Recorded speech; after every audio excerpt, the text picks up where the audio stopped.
Okay, to input SIM card into your Samsung Galaxy M34 5G, first you have to locate the SIM tray, and it's actually located on the left side and the left upper corner. Now you have to use the SIM tool, input right here, and now just press on it. Now when you do this, you will actually have this information that the SIM tray is open, and now we can use your fingernails to open it, and you can actually find the two slots for the SIM first and the SIM second.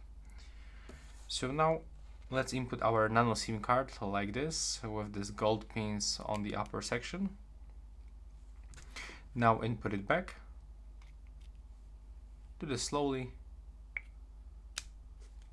And now after a few seconds you will see the information right here in the right upper corner that you are actually connected with your SIM card. And when you open the settings and go into the connections, open the SIM manager, you can actually find that you successfully input SIM card.